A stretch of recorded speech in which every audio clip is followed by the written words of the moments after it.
made their money from coal, because there's coal mines around here and the rest of Yorkshire as well. And this family and one other family owned all the coal mines around this part of the country, so they're very, very wealthy. And they intermarried to make sure they had all the coal in one big family, larger family. So they'd burn coal, heat water, and have hot water pipes to heat the greenhouses, so they could have fruits and flowers and vegetables all the way through the year. Like today there's a small amount of volunteers, but say last year we had about 60 people helping at some point in the year. But regularly there might be 6 to 10 people help, and I have one other member of staff working part-time, one or 2 days a week. Martin is fixing the wall. Yes, that's right, yeah. Is he here today? Yeah. He's fixing the wall. Oh good, yeah. Yeah, job for life there. In Germany when we were talking, he said, I'm fixing the wall. Fixing the wall, that's right, yeah. We fixed this wall. This was in a bad state. You can see how it's been worked, and then you can see it's in the shade now, but later in the day this will have sunshine on it. So we can grow fruit trees like these cherries and plums that don't need to become sweet to eat them. They won't ripen, but they'll be good for cooking. And the garden is angled not to the cardinal points, but to southeast, northwest. So you get that compromise to get a share of the sunshine through the day.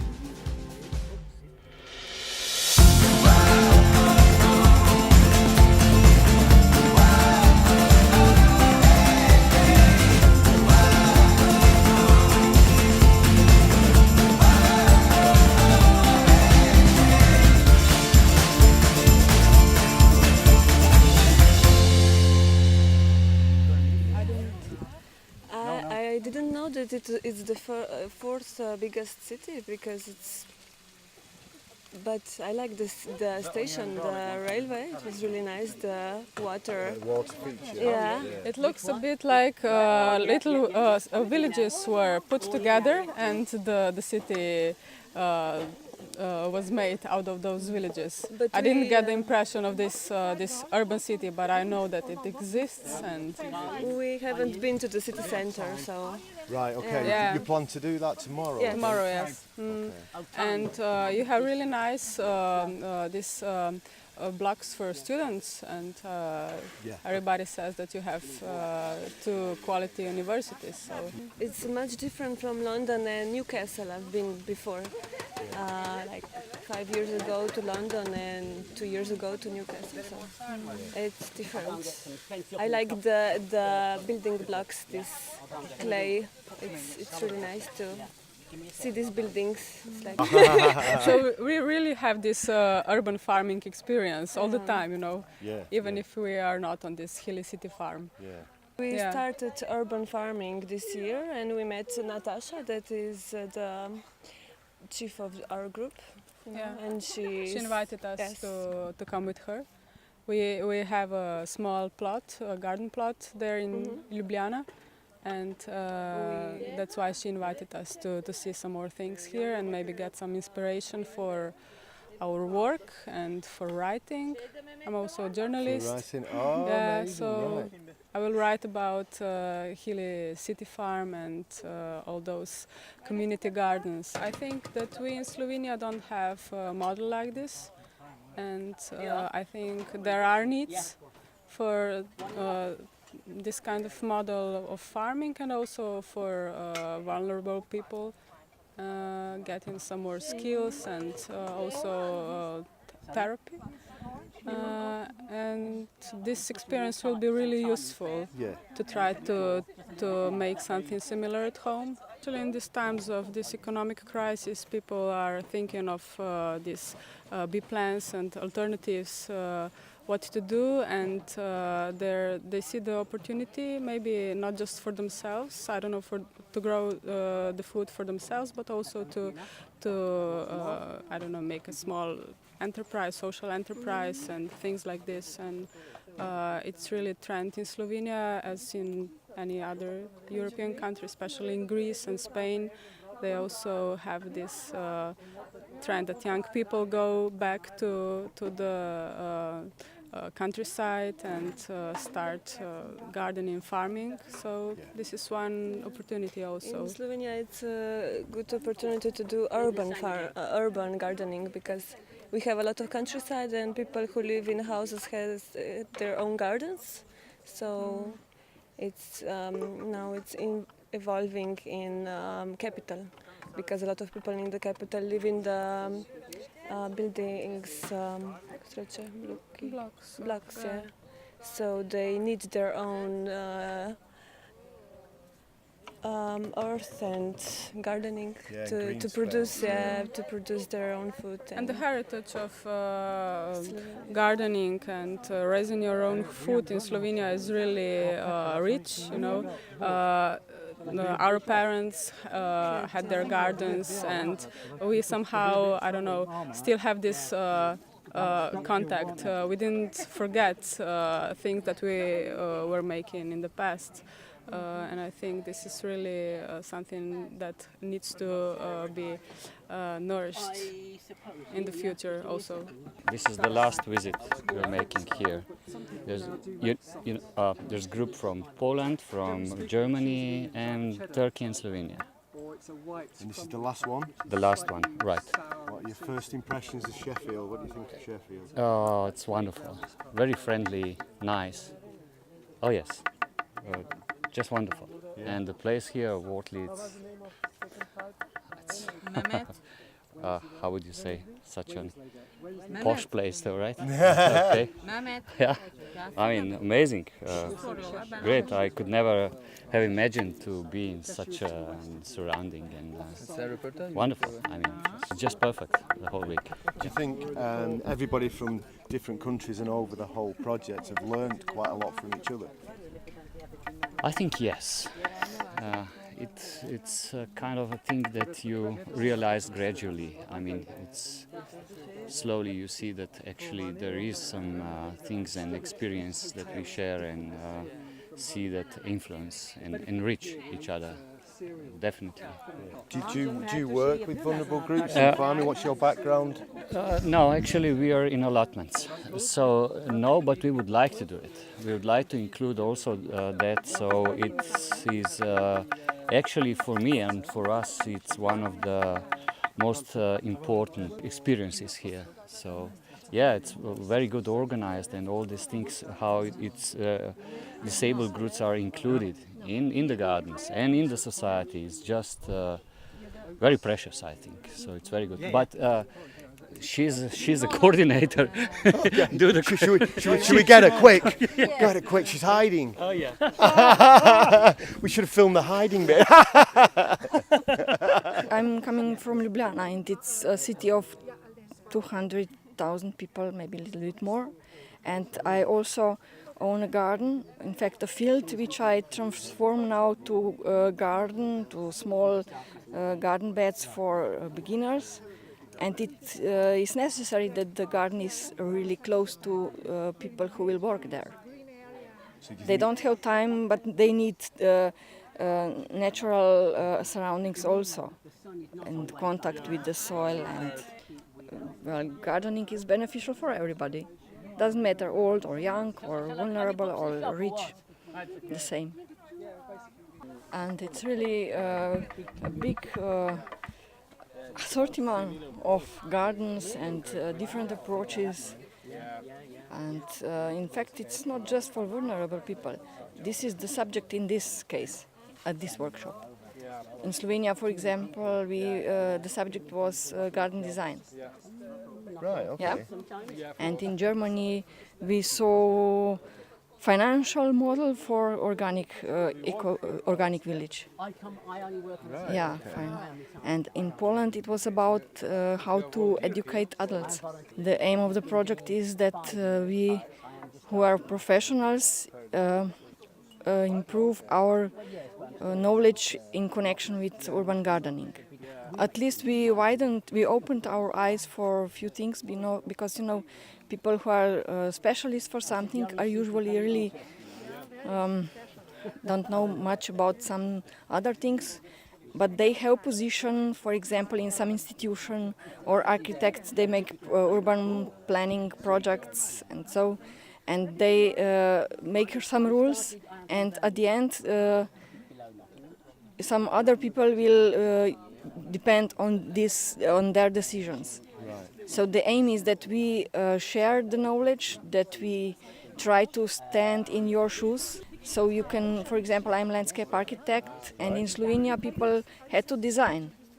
Yeah, so all others who are biologists, some adult teachers, I don't know, whatever, they had to find solutions for one abandoned field or one castle garden, and also for city allotments, as they would have a job as landscape architect. No, it was not only about urban settings. It was how to connect city dwellers with farmers. For example, organic village in Germany, it was Medewege, it's really a village. Sheffield is the fourth biggest town in the UK, so it's really different situations. And I think for myself it's good to share your knowledge, experience also, so somehow you collect different solutions for the cases that you will maybe have to solve one day. What's your first impressions of Sheffield? It's really nice town.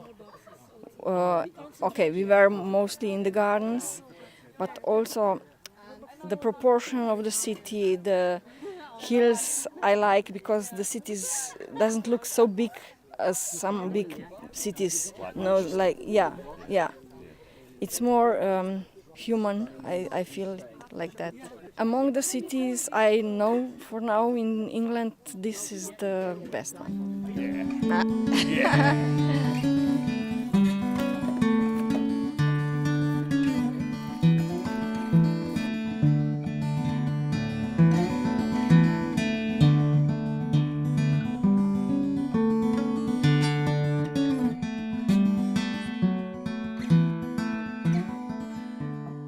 Yeah, we are all from Turkey, but this is the first time of these people in this project visiting a city.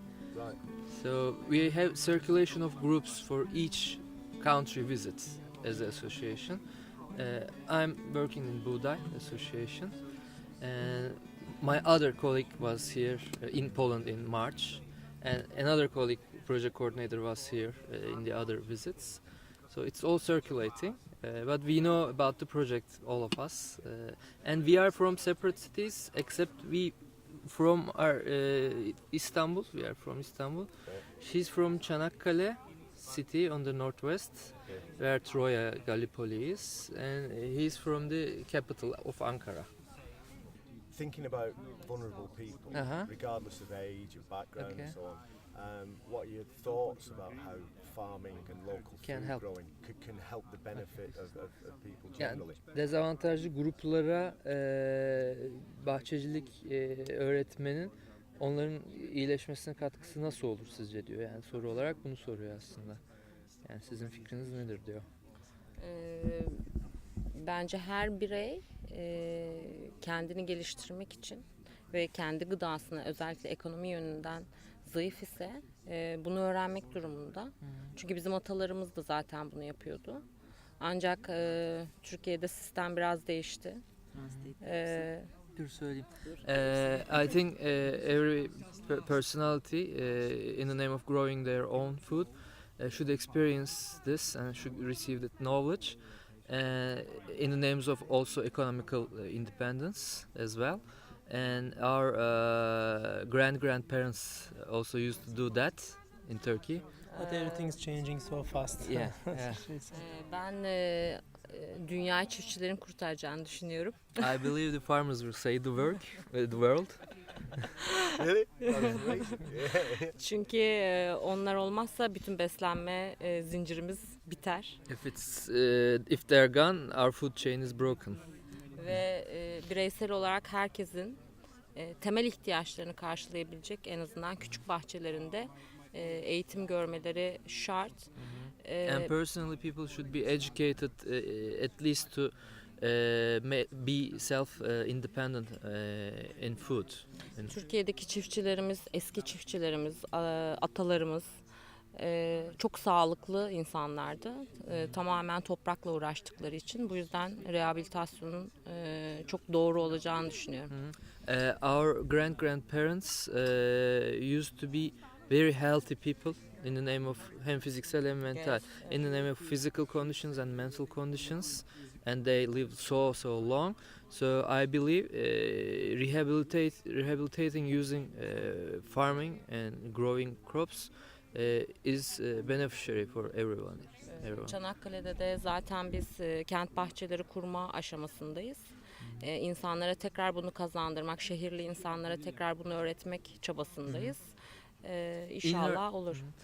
In her town, they are also trying to set up new city farms to again teach the city people how that it was done in the past, so to make a recognition in all the society. I hope it will be alive again. Dünyanın o zaman ruh halinin toprakla uğraştığında daha düzeleceğine inanıyorum. I believe the whole world's mental problems will be healed when people are involved in the soil. Beautiful, it's like poetry. Çok güzel diyor, şiir gibisin diyor. I have both my own personal experience about kind of healing when I started to be in nature and to work with soil. And when you do agriculture, you cultivate some bonds. You are more closer to soil, to nature, to your own body, and to other people. And this is just healing. So it has social aspects, it has physical aspects, it has mental aspects, and also heartly aspects. So both from myself and with the groups that I worked with, sometimes we do some tours in Ankara to rural areas, to villages, with people who are living in the cities. And we promote families, we say families to bring little children, very little children, and also very old people. So this connection among them strengthens, and we can really observe how their behavior changes from the first hours to the last hours of the trip. It's really very much beneficial for children. We also experience this from our children, and it's very well known that there are many benefits, health benefits, mental health benefits, and physical benefits for the kids. I was a translator of the book The Last Child in the Woods of Richard Lau, the American writer, journalist writer. Yeah. This is why I had these ideas before I started these works, but as soon as we started doing those tours, we have seen that really you can really observe the positive effects of nature on people, on vulnerable people and all people in general actually. Atatürk bize şunu söylemişti, milletin efendisi çiftçidir. Sen çevirsene abi bir şey var. Now the founder of the Turkish Republic, Kemal Atatürk, had a saying. He said that the master of the whole public is the villager. So he had such a vision. We doubt that this idea has been implemented very well, because this was a very good idea. In the founding days of the Republic, Kemal Atatürk had a vision of having the farmers and the villagers, holding them in a good status. But then with all these politics, it seems that we were not be able to implement this vision, unfortunately. We probably had the first workshop in Istanbul last year as Buğday Association with mentally disadvantaged children aged between 13 and 18. It is a governmental school in a district of Istanbul. We started a school garden there. I can show you some pictures here.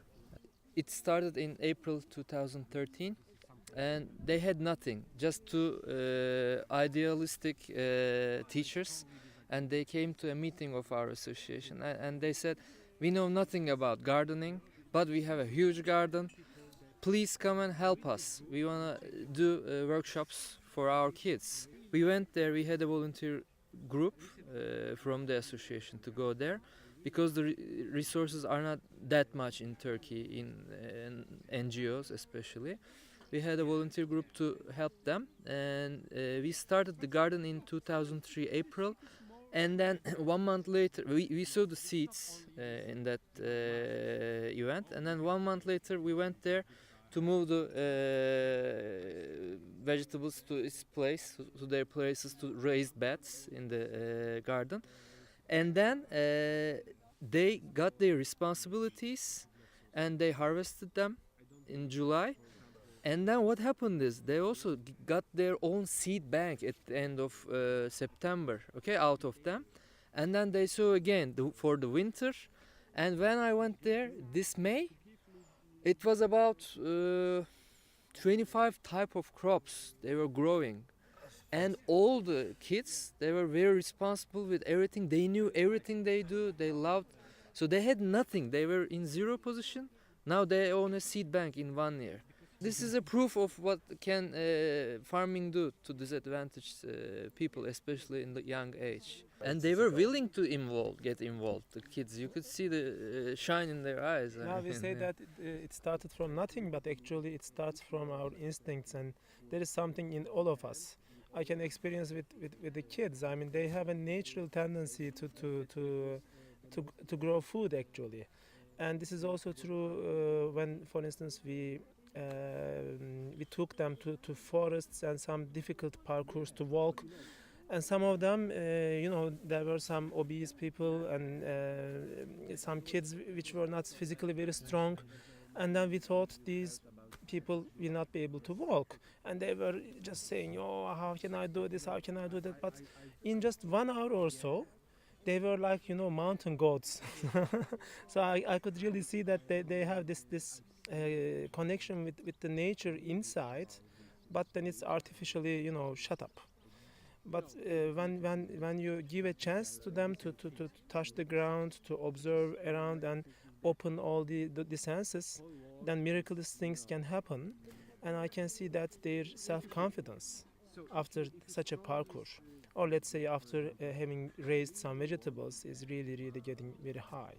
Hayır, vizyonu niye olamaz? Çünkü kapitalizmde yani yaşamın şeyini bilemiyor, çünkü yaşam olması için hava, su ve toprak lazım.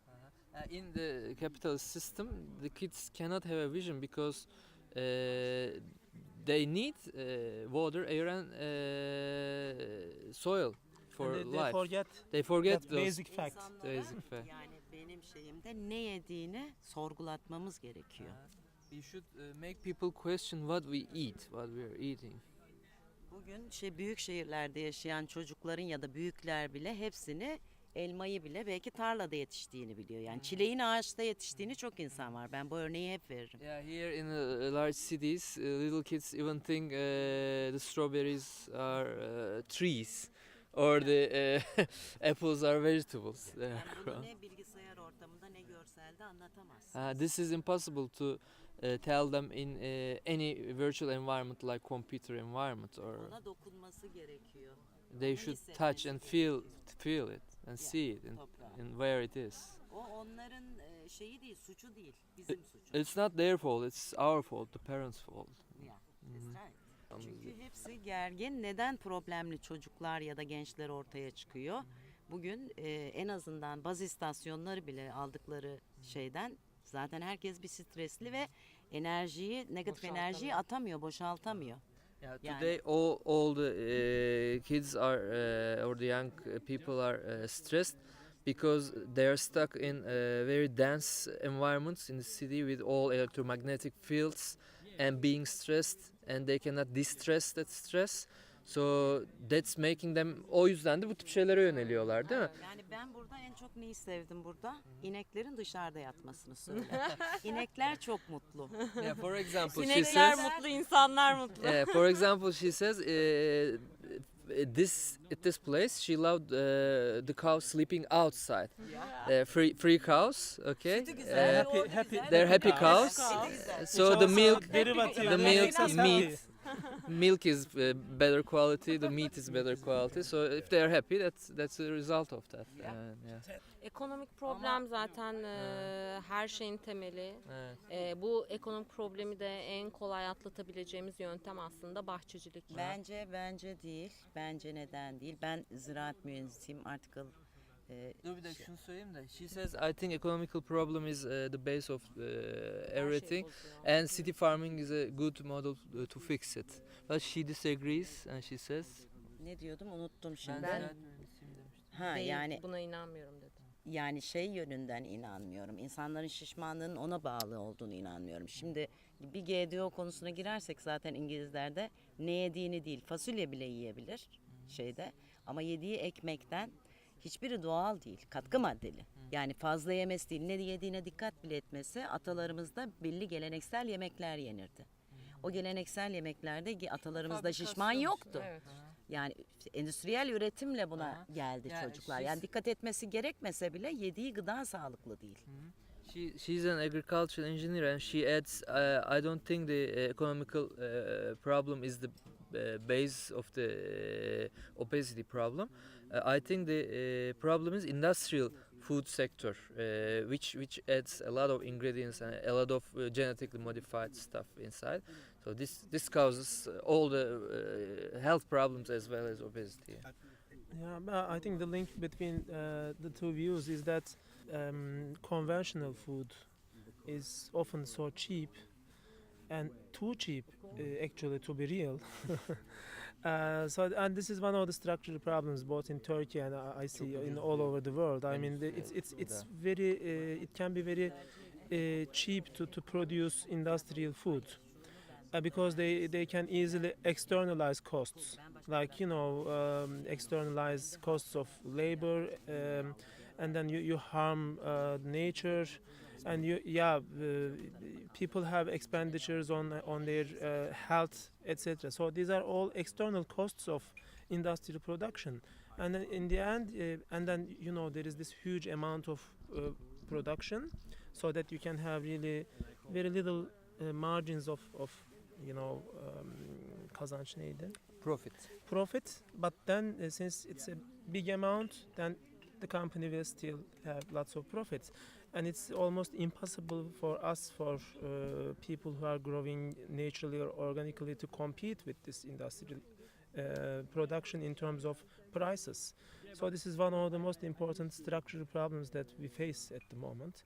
It has to be more expensive than the industrial food, and this creates a problem of how to access those people, or how they will access organic food.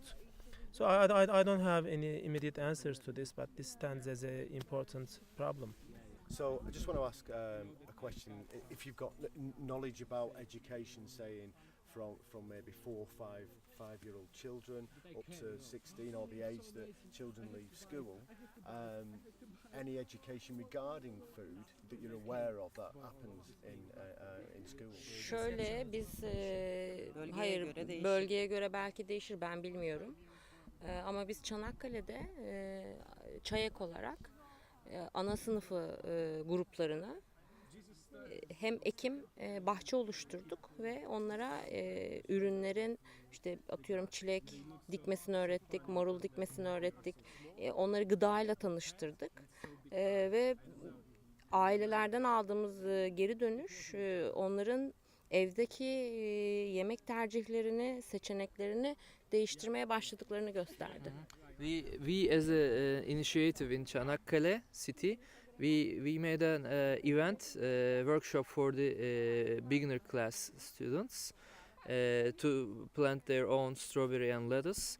And after that experience, we got feedback from their families and found out that that workshop, that experience, changed the kids' preference of foods in life, in real life. But there are, let me add something else. There are like this kind of NGO events.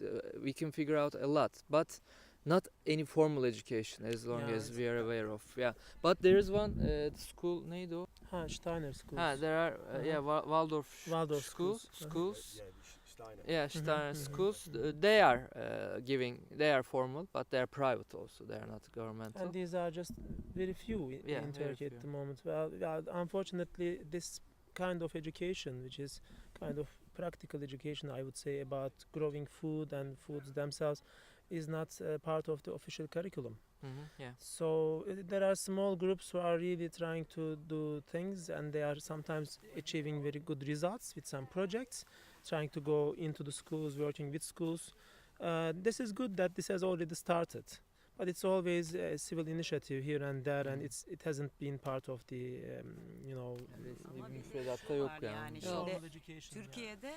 Türkiye şanslı da bu konuda onu anla. Büyük şehirler harici, biz büyük şehir için konuşuyoruz. Büyük şehirler harici zaten küçük nüfus, kırsal nüfus olduğu için zaten toprakla iç içe.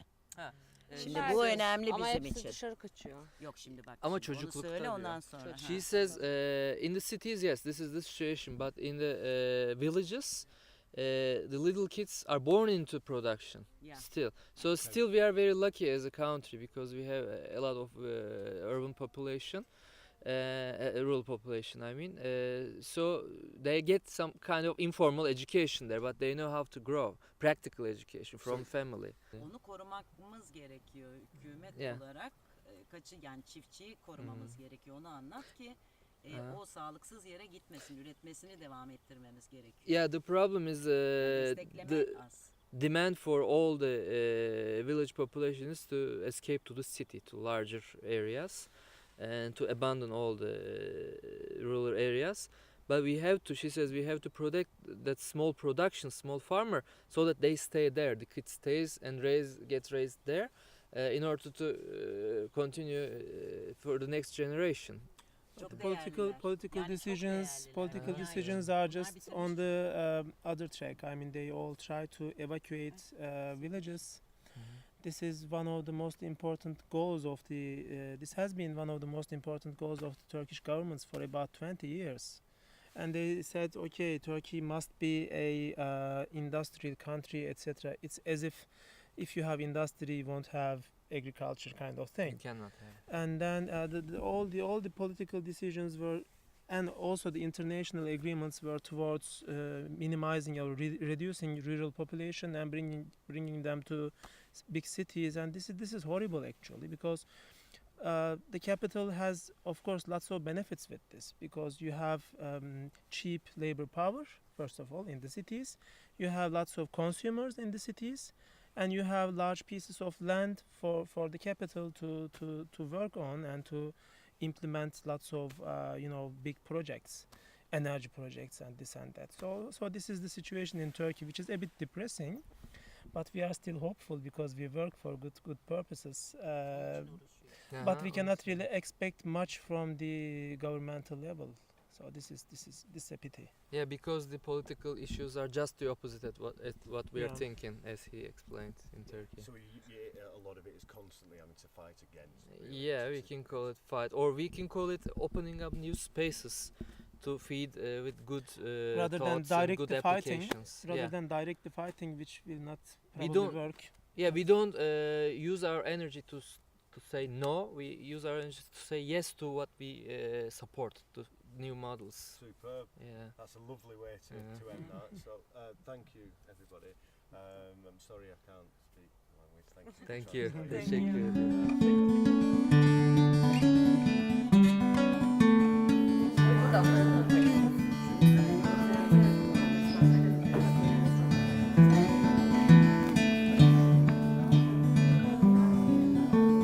Can we make a start, please?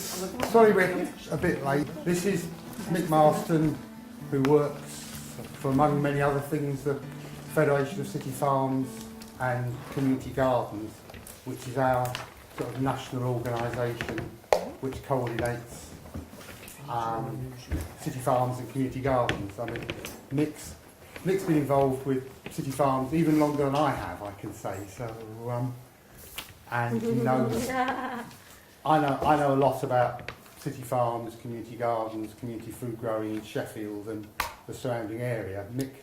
Mick knows a lot about the same things, but for the whole country.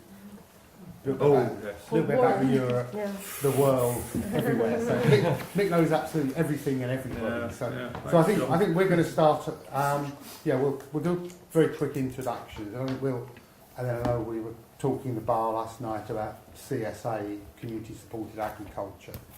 So again, Mick's been involved in that for several years, in CSAs in UK for several years, and we were talking in the bar last night about CSAs, talking at breakfast this morning about community gardens, so we can talk a little bit about, I think the colleagues from Germany were asking how some of our community gardens work, so we can, and again Nick's got experience sort of not just of Sheffield but of across the country.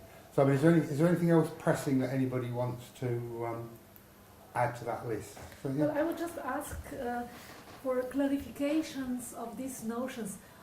What is the difference between community gardens and a city farm? As far as I'm concerned, city farms have got animals, community gardens haven't. Okay. I mean, but it's no real. I mean, you could call Healy City Farm a community. Yeah, we could be a community garden. So it's So, yeah. But the main, I think that it's just terminology, really. I think that generally city farms have animals, community gardens don't. But, but then you start discussing, bees aren't animals; they're insects. I'm sure there's community gardens that have chickens and rabbits and So it's not so strict differentiation. No. In Turkey, in the name of your question, we understand from community gardens, it's very, very, very new for the last year. All people are voluntarily working in very small gardens, not like the Holistic Farm. Right, for everybody. For everybody, I'll talk for our team. Certainly, yes. Okay, I work in Buğday Association in Turkey. I'm in charge of other projects as well for the last 3 years. And our participants are also from within our association with their different models besides the association. Beyhan is trying to set up a city farm kind of production, which is already an area where there's a production, but it's in the danger of being privatized by the government. It's 60 hectares of area, and she has a project of converting that area to organically grown and locally distributed model, community model. But we are facing difficulties. We'll talk later on. And Şebnem is a little district representative of the government in Çanakkale region, which is on the northern western part of Turkey, and she is involved in a community supported agriculture model, which is probably one of the 4 or 5 models in Turkey, in Çanakkale. And it's been a year and a half or 2 years now. They're developing and learning and trying to apply all their knowledge into the project.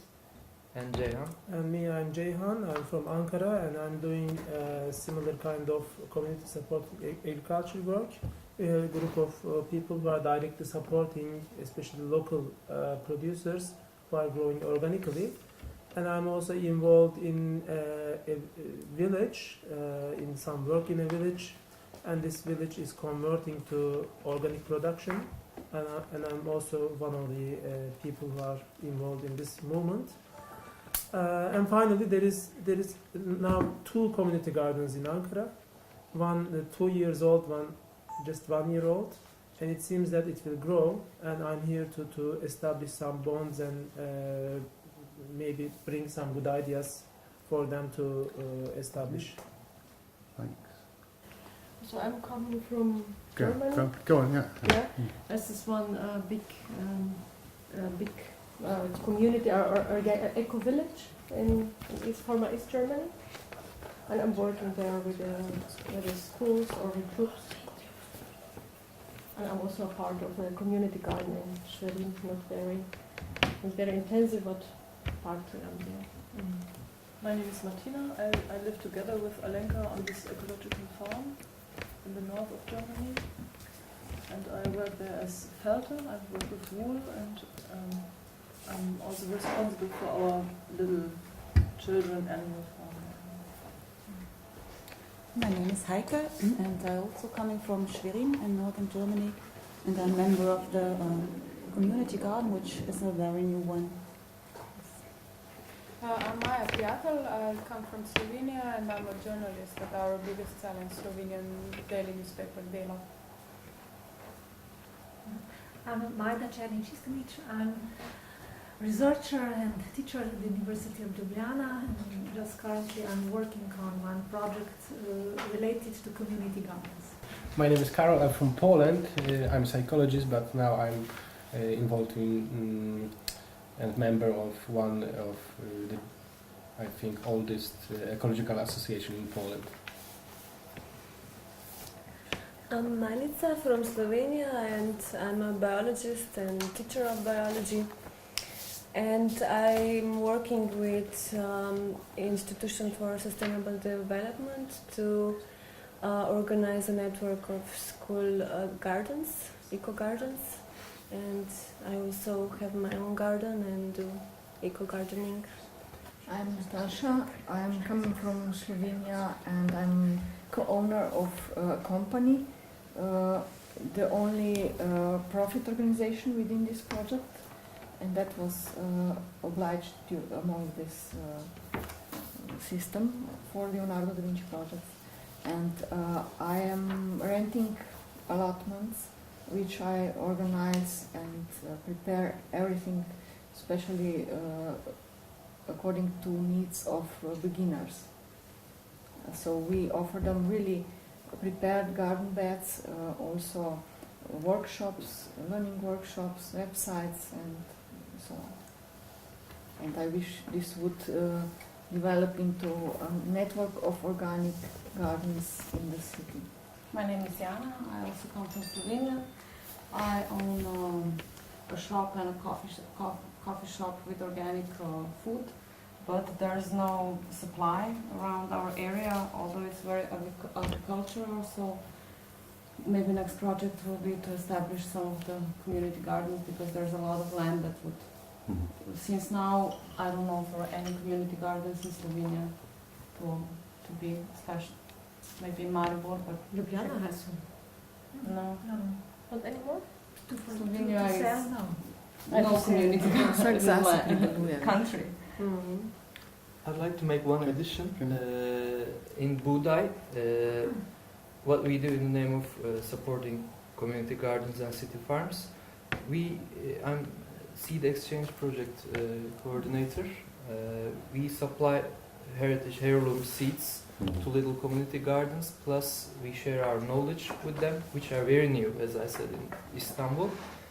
Plus I'm interested in roof gardening in my personal office, and I have a small garden in my home, so I'm into growing as well. Do you want to kick off, mate? Yeah, well, as John said, I work for the Federation for more years than I care to count, but I started off my working life running a city farm in Newcastle, which is in the north of England. So I have had practical experience, and from a practical point of view, I've returned now, doing less work because there's not as much paid work around as there used to be. So I'm now involved in the CSA in my area, and we've just taken on some land to grow food. So I'm going around in a circle in terms of trying now to use my own personal experience in my own local community, as opposed to telling everybody what they have to do in their community. I work for the Soil Association, which is one of the organic organisations in the UK. I worked with them for 10 years on local food projects, so I have a reasonable idea of what's going on in the north of England in terms of both community growing and organic farming. They're not the same, but there is some crossover in terms of the community engagement, which is basically my thing about engaging people in food growing and food production themselves, as opposed to other people producing food for them. So that's my kind of main interest. One of the dilemmas that you'll hopefully recognise here in the UK is there's a very big difference between those people who have no money and are in poverty and also can't get access to food, and those people who have access to food and have money. So there's quite a big dynamic in this country about that relationship, and it plays itself out in the sort of projects that you see in the UK in terms of who runs them and who's involved in them and who gets the food. So for me that is a very important social dynamic that's probably happening everywhere across the world, those who have and those who have not, and food production. So to me it's a big issue, which you're probably all aware of, but I just wanted to say it's happening in the UK as well. We'll start off with easy things. I bought some publications. There's a website in those publications, which is the Federation website. There is a lot of material there. You don't need to carry large quantities of it away. You can go and look on the internet. And it's an open site, so there aren't any restrictions about getting access. You can take a hard copy if you wish. This is the newsletter that we produce, that goes to our members. I bought you several copies. The map I gave you here is really aimed at those people who go to visit projects. However, there's one for Scotland, one for Northern Ireland, one for London, one for Birmingham, one for Wales. There are lots of maps and there are lots of projects. The easy way to find out actually nowadays is to go onto our website and type in your code where you live and you'll see the local project. So one piece of really important piece of research that we did fairly recently, we produced a report, and it's called The True Value of City Farms and Community Gardens. It was a research report done with a local university. Which one? Northumberland. It's on the website. Okay. The document's on the website. But we did this piece of research, because I'm a social researcher, we did it from the participants' perspective. So I don't know if you understand the concept of participatory appraisal. Yeah. So this was done with the staff, volunteers, consumers on projects, and they determined what they felt was the true value, because a lot of research is done on people. So we did it from their perspective. I think it was a very important piece of work for the movement, and obviously lots of our members use it for funding applications. One thing I will say, I've made a little bit of a note about the history of the movement, because the movement has been going since the 60s and 70s. But there's an interesting thing, we call ourselves City Farms and Community Gardens, that everybody assumes that everything takes place in an urban situation, but it doesn't. We have lots of projects in rural situations, in rural towns, in rural villages. Wales, Scotland, Northern Ireland, which are very sparsely populated, have community gardens. They don't have city farms, but they have community gardens. So although it started off historically as an urban concept, an urban idea, it's actually been taken up because of the first word, which is community garden. And for a bit of a time, it's been quite difficult for people to get their head round. They can understand having a garden in a city, but when you say have a garden in the countryside, people are going, well, how does that work? Because it's a community garden. So, anyway, this is right in the middle of a town. Does anybody recognise that building? Right in the centre of London. Canary Wharf, yeah. The Federation also has been heavily involved in school farms and gardens, and in fact supports a network of schools running gardens and farms, and there's a sort of another network doing similar things across the UK. And again, there's a link on the Federation website. If people are more interested in the curriculum education side, and again they're in towns and cities and villages across the UK.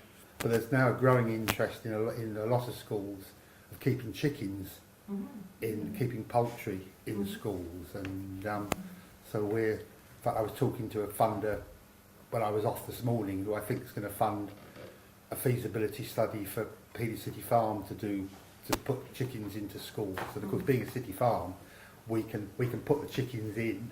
If the chickens get poorly or aren't laying properly, we can just take them out again and swap with some of our other chickens. Growing vegetables in schools, keeping chickens in schools is certainly on the up in the UK. My view of history, I think, was in the 70s, 60s, 70s and 80s, we were urbanising at a great rate. We were building houses, planning was basically was out the window, and people were reacting, particularly in some of the major cities, to this urbanisation taking place and the disconnect between them, a group of people, and the countryside, you know, where their food came from.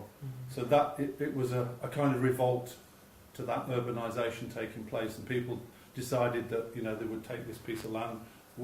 We were in, when I was in Newcastle, exactly how we felt. Everything was being built on. There was no space available. Parks were closing. You know, there was urban sprawl basically, and people saying, well, hold on, our need at that time was somewhere for young people and children to understand, you know, about where their food came from. So that was, I think, the kind of first wave of city farms, and it was mainly city farms that established themselves. I was through this, but again, I've been doing some quite intensive work for the past 3 years with a commercial organisation called the Cooperative, which in the UK is quite a large business, but it is also a cooperative.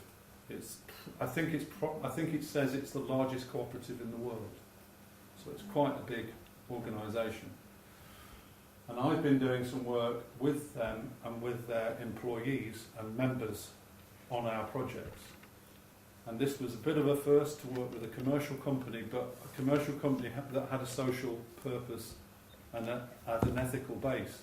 I'm not saying all companies don't have social purposes and ethical base, but the co-op has this as part of its kind of founding, as a founding organisation. And we've had a very interesting 3 years working with the cooperative and getting their employees and their members onto projects to do kind of practical activities. End of one presentation.